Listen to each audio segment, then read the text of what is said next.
بسم الله الرحمن الرحيم. الحمد لله والصلاة والسلام على رسول الله وعلى آله وأصحابه ومن والاه.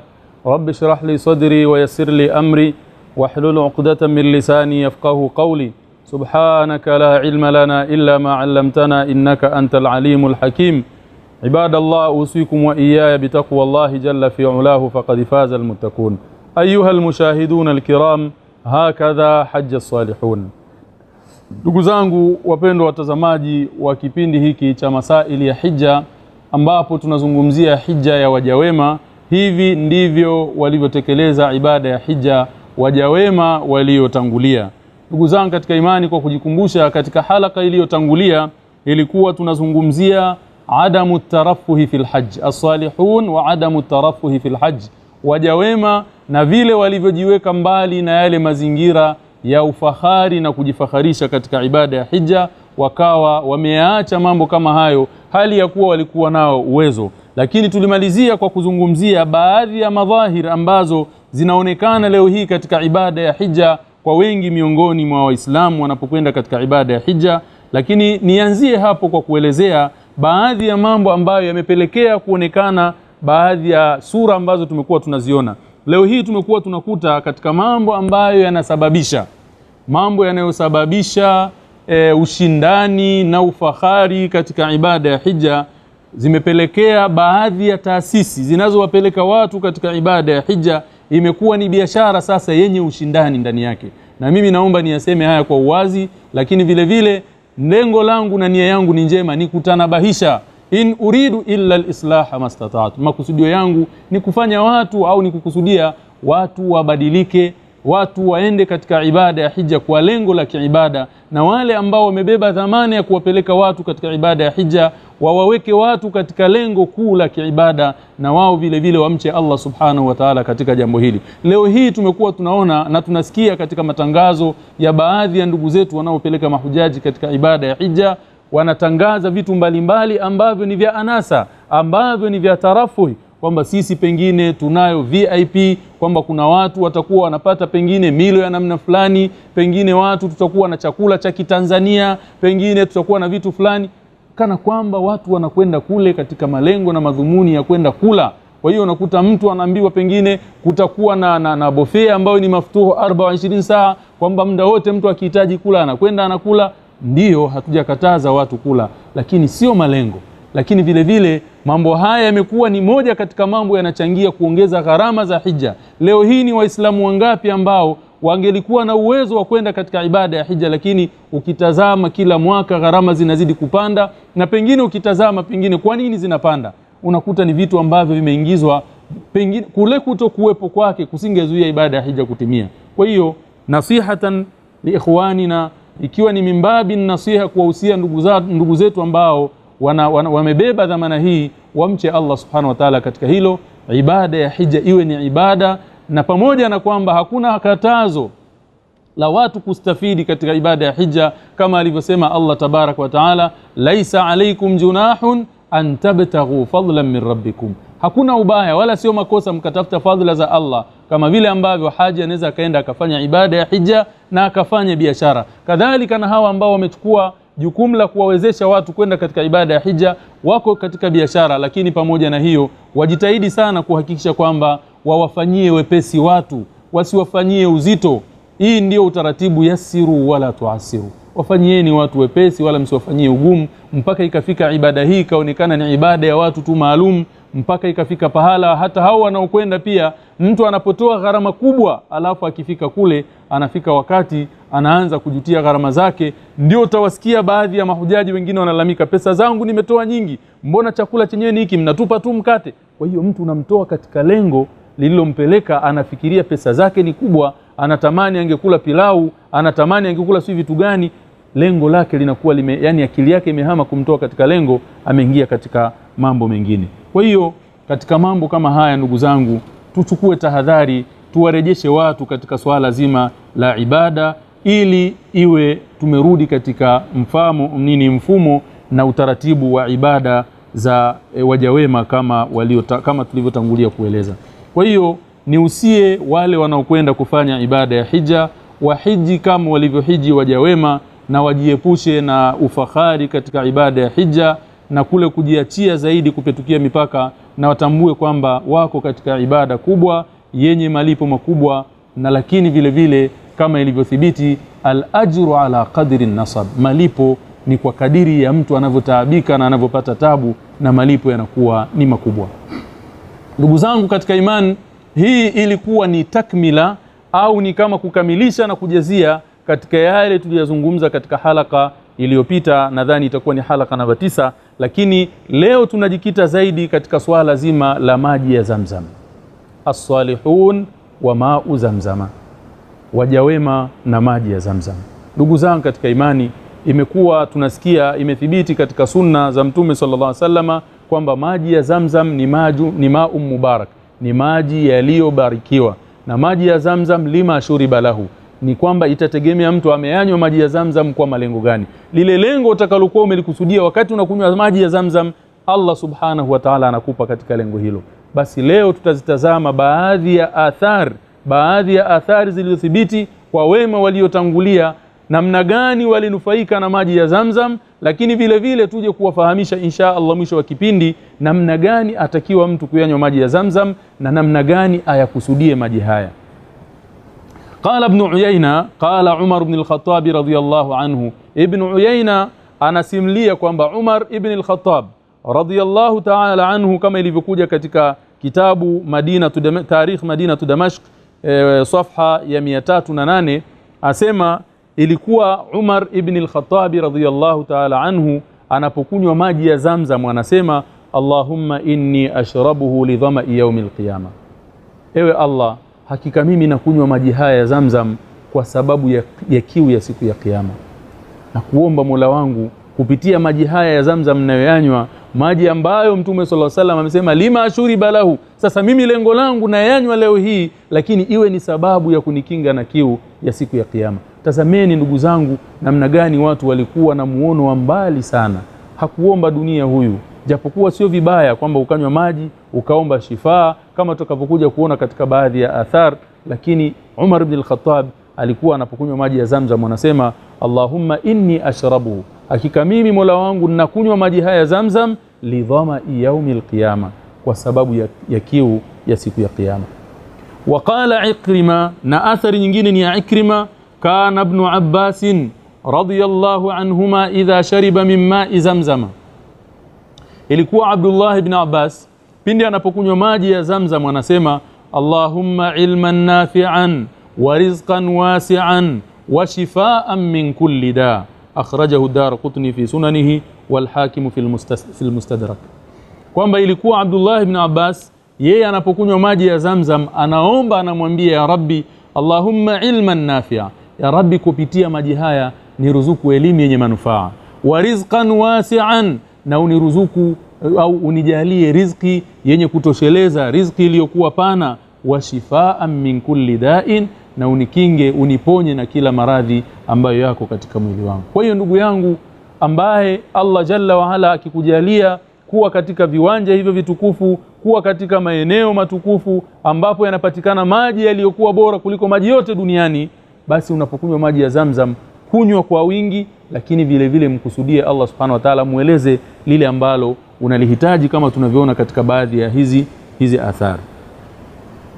وقال الحسن بن عيسى رأيت ابن المبارك دخل زمزم فاستقى دلوا واستقبل البيت ثم قال, sema nilimuona Ibn al-Mubarak aliingia katika kisima cha Zamzam akachota maji kisha akaelekea al-Kaaba, alafu akasema, Allahumma inna Abdullah ibn al-Muammal haddathani an Abi Zubair an Jabir anna an-nabiy sallallahu alayhi wasallam qala ma'u Zamzam lima shuriba la.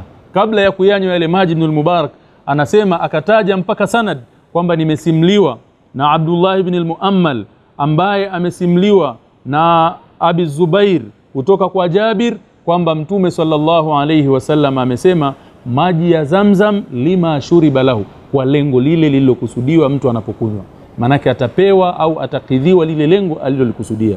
Aliposema maneno haya kisha akasema, Allahumma inni ashrabuhu li'atashi yawm al-qiyamah, thumma shariba, kisha akanywa yale maji, kwamba Mola wangu ninakunywa maji haya kwa sababu ya kujizuia na kujikinga na kiu ya siku ya kiyama. Waqala Abu Bakar Muhammad ibn Ja'far sami'tu ibn Khuzaimah wa su'ila min aina utita hadha al-ilm. Abu Bakar Muhammad ibn Ja'far asema nilimsikia Khuzaima akiulizwa min aina utita hadha al-ilm, elimu hii kubwa ulionayo umeipata wapi? Faqal, akasema qala Rasulullah sallallahu alayhi wasallam, amesema mtume wa Allah rehma na amani ziwe juu yake, ma'u zamzam lima shuriba lahu, maji ya Zamzam kwa lile alilolikusudia mtu katika kuyanywa. Wa inni lamma sharibtu ma'a Zamzam sa'altu Allah ilman nafi'a, na mimi nilipokunywa maji ya Zamzam nilimuomba Allah jalla wa ala aniruzuku elimu yenye manufaa, na Allah tabaraka wa taala akawa ameniruzuku elimu hii mnayoiona. Waqala Abu Bakar ibn al-Arabi ولقد كنت بمكة مقيما في ذي الحجة سنة 89 و400. Athari nyingine ni ya Abu Bakar ibn al-Arabi, anasema hakika mimi nimeishi katika mji wa Makka katika hija ya mwaka 89 wa 400, mwaka 489 nikiwa katika mji wa Makka. Wa kuntu ashrabu ma'a Zamzam kathira, kipindi hicho ambacho niko katika mji wa Makka nilikuwa nakunywa maji ya Zamzam kwa wingi. Wa kullama sharibtu, na kila nilipokunywa maji, nawaitu bihi al-ilma wal iman, ilikuwa nanuia na ninakusudia katika moyo wangu kwamba Allah aniruzuku elimu na iman. Hatta fataha Allahu li barakatahu, mpaka Allah subhanahu wa ta'ala akanifungulia baraka za maji ya Zamzam, fil miqdari alladhi yassarahu li min al-ilm, kwa kiasi ambacho Allah subhanahu wa ta'ala amenifanyia wepesi katika ilmu. Wanasitu an ashrabahu lil'amal, lakini anasema nilisahau kuyanywa maji ya Zamzam kwa kuweka nia kwamba Allah aniruzuku matendo, yani kuifanyia kazi hii elimu. Wa ya laitani sharibtuhu lahuma, natamani na najuta laiti ningelikunywa maji ya Zamzam kwa nia zote mbili, kwamba Allah aniruzuku elimu na matendo. Hatta yaftah Allahu alayya fihima, ili Allah anifungulie yote mawili. Wala yuqaddar fakana saghwi ila al-ilmi akthara minhu ila al-amal. Kwa hiyo anasema sikuwafikishwa ikawa mimi kumili kwangu katika elimu na kuitamani kwangu elimu ilikuwa ni kukubwa zaidi kuliko matendo. Wa nas'alullaha tabaraka wa ta'ala al-hifdha wa at-tawfiq bi rahmatihi, na tunamuomba Allah jalla wa ala atujalie hifdhi na atuwafikishe kwa rehema zake. Kwa hiyo hizi ni baadhi ya athar, na ziko nyingi ambazo zimethibiti kwa waja wema walipokuwa wanakunywa maji ya Zamzam, ilikuwa wana mambo wanayakusudia, wanamuomba Allah subhanahu wa ta'ala. Na habari za wanawazuoni, ndugu zangu katika iman, na waja wema katika mlango huu wa masala mazima ya maji ya Zamzam na mambo ambayo yameripotiwa katika athari zao ni mengi sana, lakini pengine tunaweza tukamalizia na athari moja ambayo ameitaja Ibn Hajar. Asema washtahara ani Shafi'i al-imam annahu shariba ma'a Zamzam lirrami fakana yusibu min kulli 10 9, wa sharibahu al-hakim Abu Abdullah al-Hasan lihusn at-tasnif wa lighairi dhalik fasara ahsana ahli 'asrihi tasnifan ولا يحصى كم شربه من الأئمة لأمور نالوها. وقد ذكر لنا الحافظ زين الدين العراقي أنه شربه لشيء فحصل له. ابن حجر رحمه الله تعالى anasema ishtahara ani Shafi'i, imekuwa ni mashuhuri sana kutoka kwa Imamu Shafi'i, annahu shariba ma'a Zamzam lirrami, kwamba alikunywa maji ya Zamzam akimuomba Allah subhanahu wa ta'ala nia yake ampe uwezo wa kuwa na ulengaji shabaha uliokuwa mzuri. Fakana yusibu min kulli 10 9, ilikuwa jinsi alivyojaliwa na Allah subhanahu wa ta'ala katika kulenga na utupaji na kulenga shabaha na utupaji, ilikuwa kama atatupa mishale 10 basi 9 yote anapatia, labda mmoja ndio unaweza usipatie. Wa sharibahu al-hakim Abu Abdullah li husni at-tasnif, huyu al-hakim Abu Abdullah akanywa maji ya Zamzam na nia yake na malengo yake aliyokusudia katika moyo wake husnu at-tasnif, kwa lengo la kuwa ni mtunzi mzuri wa vitabu. Fasara ahsana ahla asrihi tasnifa, Allah jalla wa ala akampa hilo. Hakuna katika zama zake ambaye alikuwa ni mtunzi kama yeye. Kisha akasema al-Imam Ibn Hajar al-Asqalani, wala yuhsa kam sharibahu min al-a'imma. Ukitazama wanawazuoni na maimam na viongozi wakubwa katika dini ambao wamekunywa maji ya Zamzam, waliyanywa liumurin, kwa mambo mbalimbali na malengo mbalimbali, na luha Allah jalla wa ala akawa amewajalia wakayapata hayo waliokusudia. Waqad dhakara lana al-Hafidh Zainuddin al-Iraqi annahu sharibahu li shay'in fahasala lahu.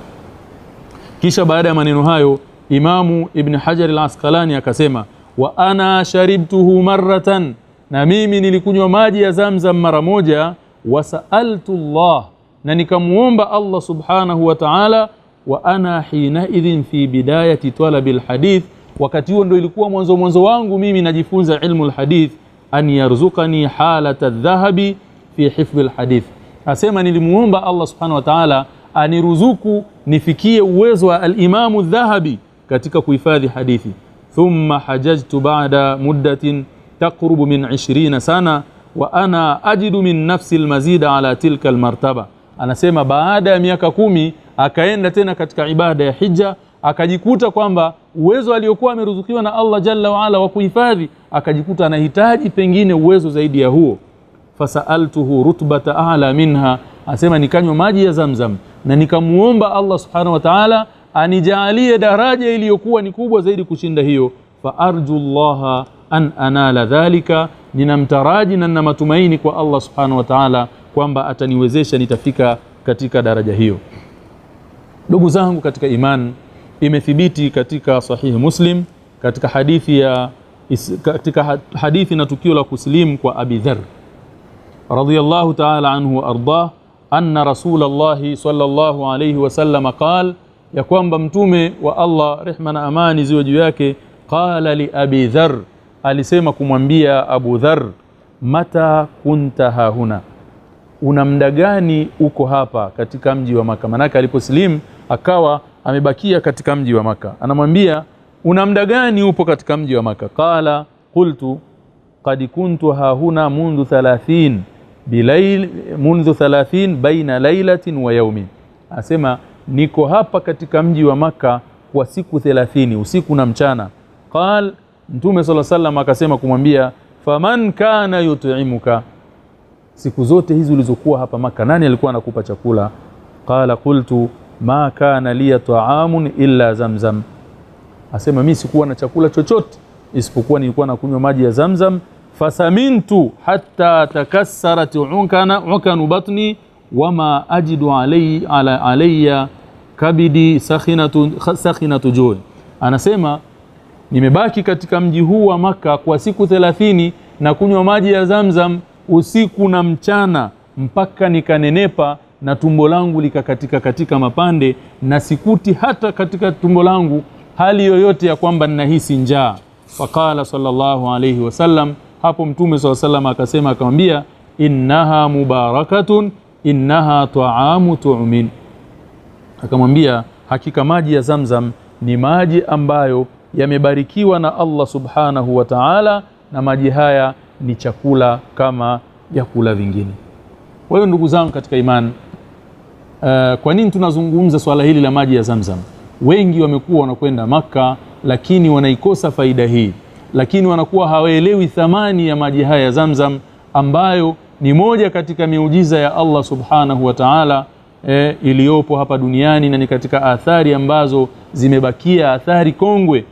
Nafikiri kila mmoja miongoni mwetu anafahamu tukio la maji ya Zamzam yamepatikana namna gani, lakini wewe fikiria tangu zama hizo mpaka leo hii na ila qiyami saa, maji ya Zamzam yapo na ni maji ambayo yamebarikiwa na Allah subhanahu wa ta'ala. Ndugu zangu katika iman, katika hadithi ya Jabir ibn Abdullah radhiyallahu anhu katika kuelezea sifa ya hija ya Mtume sallallahu alayhi wasallam, na hadithi ya Jabir ni ndefu sana. Hadithun fi sifati haji nabii sallallahu alayhi wasallam, hadithi ambayo Jabir anasimulia namna ya hija ya Mtume sallallahu alayhi wasallam. Hadithi ni ndefu, lakini tutaelezea sehemu, na hadithi hii ya Jabir hata wanawazuoni wanaelezea ndiyo msingi katika kuelezea taratibu ya ibada ya hija. Jabir ibn Abdullah radhiyallahu anhu wa ardah anasema thumma rakiba Rasulullah sallallahu alayhi wasallam فأفاض إلى البيت فصلى بمكة الظهر فأتى بني عبد المطلب يسقون على زمزم فقال انزعوا بني عبد المطلب فلولا أن يغلبكم الناس على سقايتكم لنزعت معكم فناولوه دلوا فشرب منه صلى الله عليه وسلم. Hadithi ya Jabir anasema akielezea katika sifa ya hija ya Mtume sallallahu alaihi wasallam kwamba Mtume sallallahu alaihi wasallam alikwenda akapanda mnyama wake akaja mpaka katika nyumba tukufu al-Kaaba, akafanya tawafu. Baada ya kufanya tawaful ifadha, kisha akaswali rakaa 2 pale, akaswali swala ya dhuhuri siku hiyo ambayo ameingia katika mji wa Makka. Faata bani Abdul Muttalib, akaenda mpaka kwa bani Abdul Muttalib ambao walikuwa wamebeba jukumu la kuwanywesha mahujaji maji ya Zamzam. Mtume sallallahu alayhi wasallam akafika pale, wakampa maji ya Zamzam akayanywa. Mtume sallallahu alayhi wasallam akaelezea ubora wao hawa bani Abdul Muttalib kwa jukumu hili, wakampatia ndoo ya maji. Mtume sallallahu alayhi wasallam akawa amekunywa katika maji ya Zamzam. Ndugu zangu katika imani, wa barakatu ma'i Zamzam la tukhtassu bishurbihi bal tashmalu al-ightisalu bihi talaban lishifa. Katika mambo ambayo vile vile ni muhimu tutanabaishane katika masala mazima ya maji ya Zamzam, kwamba ni maji ambayo baraka yake si katika kuyanywa tu, baraka yake inakwenda mbali zaidi. Wametaja wanawazuoni mpaka hata kuyaoga maji ya Zamzam kwa lengo la kutaka shifaa. Kwa mtu ambaye ana matatizo yanamsumbua na maradhi, anaweza akachukua maji ya Zamzam akaenda akaoga kwa nia ya kumuomba Allah subhanahu wa ta'ala amuondoshee maradhi aliyokuwa nayo. Imekuja katika hadithi ambayo akhrajahu al-Bukhari an Abi Hamzata ad-Dubai qala kuntu ujalisu ibn Abbas bi Makkah. Asema Abi Hamzata ad-Dubai anasema mimi nilikuwa nakaa karibu na Abdullah ibn Abbas katika mji wa Makkah, fa akhadhatni al-humma, nikawa nimepatwa na maumivu. Na hii humma wakati mwingine inakuja kwa maana ya kugongwa na mdudu wa sumu, mwenye sumu, na inakuja kwa maana ya homa. Kwa hiyo akapatwa na maumivu. Faqal, akasema abridha anka bima'i Zamzam. Abdullah ibn Abbas anamwambia ipoze homa yako hiyo kwa maji ya Zamzam. Fa inna Rasulullah sallallahu alayhi wasallam qala, Abdullah ibn Abbas anamwambia Abi Hamza ad-Dubai kwamba kwa sababu Mtume sallallahu alayhi wasallam amesema al-humma min fayhi jahannam faabriduha bilma. Asema joto la hii homa ni katika mvuke na mpulizo wa moto wa jahannam, wal billah. Pale inapokuwa inapumua watu wanasibiwa na hali hiyo. Kisha Mtume sallallahu akasema faabriduha, ipozeni hii homa bilma'i, kwa maji, au qala bima'i Zamzam, au inawezekana Mtume sallallahu alisema kwamba kwa maji ya Zamzam. Kwa hiyo tunajifunza kwamba inawezekana mtu akawa na maradhi mbalimbali ambayo yanamsumbua. Utakapokuwa umeipata fursa ya kuwa katika maeneo matukufu haya ambapo kuna maji haya yaliyobarikiwa na Allah subhanahu wa ta'ala, basi ni fursa itumie. Unaweza ukayanywa maji kwa lengo la kutafuta shifa, kwa lengo lingine lolote kama tulivyoona katika athari zilizotangulia, lakini vile vile unaweza ukayaoga maji haya kwa lengo la kutafuta shifa na matatizo mbalimbali ambayo unaweza ukawa uko nayo. وقال عبد الله بن أحمد بن حنبل ورأيته أي أباه غير مرة يشرب من ماء زمزم يستشفي به ويمسح به يديه ووجهه. عبد الله ibn Ahmad ibn Hanbal, mtoto huyo Ahmad ibn Hanbal, anasema na mimi nimemuona baba yangu zaidi ya mara moja, yani sio mara moja, sio mara mbili, nimewahi kumuona baba yangu akiwa anakunywa maji ya Zamzam, yastashfi bihi, akitafuta shifa, akitafuta kupona kupitia maji ya Zamzam, wayamsahu bihi yadaihi, anapangusa mikono yake, lakini vile vile anapangusa uso wake kwa kutumia maji ya Zamzam kwa lengo la kupata shifa. ويقتصر في ذلك على ما ورد عن النبي صلى الله عليه وسلم ويقتصر في ذلك. Ndugu zangu katika imani, na wakati mwingine inabidi watu wasije wakapanua wigo, pengine ukasikia kwamba maji ya Zamzam unaweza ukatumia katika matumizi yote. tutumie njia au namna zile zilizothibiti kwa Mtume sallallahu alaihi wasallama, wa anis salaf, na kwa wema waliotangulia, sio vile ambavyo unavyofikiria wewe ukafanya mambo yako ambayo hayajathibiti katika sunna za Mtume sallallahu alaihi wasallam. Lakini vile vile tutanabahishe baadhi ya mambo ambayo ni ya msingi kutanabahisha. Yudhkaru ala ba'dhi al-alsina anna fadilatahu ma dama fi mahallihi fa idha nuqila yataghayyaru wa huwa shay'un la asla lah. Baadhi ya watu husema kwamba fadila na utukufu na ubora wa maji ya Zamzam upo muda wa kuwa maji yale mtu ameyatumia pale pale katika mji wa Makka, muda wa kuwa haja yaondosha, kwamba fa idha nuqila, pindi yanapohamishwa yakabebwa. Kwa mfano tunaona mahujaji wanakwenda katika ibada ya hija, wanabeba maji ya Zamzam, wanakuja nayo, wanasafiri nayo katika nchi zao, kwamba ile baraka inaondoka. Hadha shay'un la asla lahu, hili ni jambo ambalo halina asli katika sheria, halina dalili. Kwa hiyo ni jambo ambalo watu wasilishikilie. Baraka za maji ya Zamzam na ubora wake na utukufu wake ni wenye kubakia. Waqad waradat atharun adida ani salafi ridwanullahi alayhim ajma'in fi naqli ma'i Zamzama. Zimekuja athari nyingi sana kutoka kwa wema waliotangulia kwamba walikuwa wakiyahamisha maji ya Zamzam, wakiyabeba kutoka katika mji wa Makka na wakiyapeleka katika maeneo mengine. Wa amma ma warada marfu'an lam yasih. Qala Sheikhul Islam Ibn Taymiyyah rahimahullah, man hamala shay'an mimma Zamzama jaza faqad kana as-salaf yahmilunahu. Mtume sallallahu alaihi wasallam ni Sheikhul Islam Ibn Taymiyyah rahimahullahu ta'ala anasema, mwenye kubeba chochote katika maji ya Zamzam kadiri atakavyojaliwa, akaamua kuondoka nayo akaenda nayo katika maji ya Zamzam, jaza dhalika, jambo hilo linajuzu wala hakuna ubaya, ni jambo ambalo halina tatizo, kwa sababu faqad kana salafu yahmilunahu, ilikuwa wema waliotangulia wanayabeba maji ya Zamzam pindi wanapopata fursa za kuja katika mji wa Makka. Ndugu yangu mpendwa mtazamaji, nimalizie kipindi hiki kwa kusisitiza na kukazia katika baadhi ya mambo.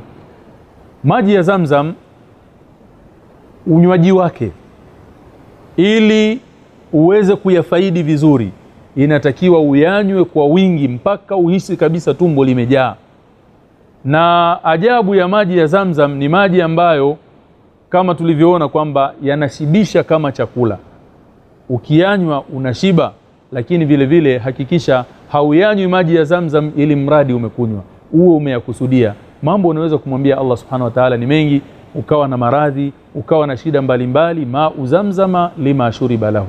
Lakini vile vile tutoe tahadhari. Wako baadhi ya ndugu zetu wanapokuwa wamekwenda katika ibada ya hija alafu wakarudi na maji ya Zamzam kwa ajili ya kuwakirimu watu, huyachanganya na maji mengine, alafu watu wakaamini kwamba maji haya bado yako katika ubora ule ule wa maji ya Zamzam. Wape watu kidogo kadri utakavyojaliwa, yakisha basi yameishia hapo, kuliko kufanya ghishi katika swala hilo. Ni jambo ambalo halipendezi. Lakini vile vile tutanabaishe pia watu wawe ni wa kweli watakapokuwa yani katika kuyatumia maji ya Zamzam. Wako wengi ambao wanayatumia matumizi yasiyokuwa sawasawa, au pengine wanaingiza mambo mbalimbali ya utapeli na wakawatapeli watu. Tumche Allah subhanahu wa ta'ala. Lakini vile vile katika mambo ambayo yanaitakidiwa na baadhi ya watu kwamba kwa utukufu wa maji ya Zamzam na ubora wake hayafai hata kuyatawadha au kuyanawa, jawabu ni kwamba ni hapana. Maji hayo unaweza kuyatumia ukaoga, ukajipaka, lakini na rakiz vile vile na kusisitiza na kuhimiza kwamba iwe ni kwa nia ambayo umeikusudia. Kama ni maradhi na ni matatizo mbalimbali ambayo uko nayo, Allah jalla wa ala aweze kukunusuru na kukuepusha na hayo ambayo yanakusibu. Ndugu zangu katika imani, inatakiwa tuweke nia ya kutekeleza ibada ya hija kama walivyo hiji waja wema, ili tuweze kuwa tumetekeleza ibada hii kwa namna inayomridhisha Allah subhanahu wa ta'ala. Na kwa kuwa safari hii ni safari moja katika umri wa mwanadamu, na ndiyo hija ambayo ni hija ya Uislamu, hijjatul faridha au hajjul Islam, kwamba ni vizuri sana mtu kabla ya kwenda katika ibada ya hija akajifunza, akauliza, akasoma, akaelewa lengo na madhumuni akaitekeleza ibada hii kwa namna iliyokuwa sahihi, kwa sababu fursa hiyo moja utakapokuwa umeipoteza inawezekana kabisa usipate fursa nyingine. Kwa hiyo ukajifunze, ufahamu, kisha ndio ukatekeleza ibada ya hija, wa ila itakuwa ni majuto, kwa sababu unapokuja pengine kujifunza baada ya kuwa umetekeleza ukagundua kwamba uliharibu na fursa ya kuweza kurudi haipo, kwa hakika ni majuto ambayo yatakuwa hayawezi kunufaisha chochote. Namuomba Allah subhanahu wa ta'ala atuwafikishe tuwe ni watu ambao wenye kusikia na kufuata yaliyokuwa mazuri, lakini namuomba Allah subhanahu wa ta'ala aturuzuku ilmu yenye manufaa na matendo ambayo tutayatenda kwa mujibu wa ilmu. Akhiran, as'alullah tabaraka wa ta'ala bimannihi wa karamihi an yarzuqana hajjan mabruran wa sa'yan mashkuran wa dhanban maghfuran wa ila liqa'in qadim.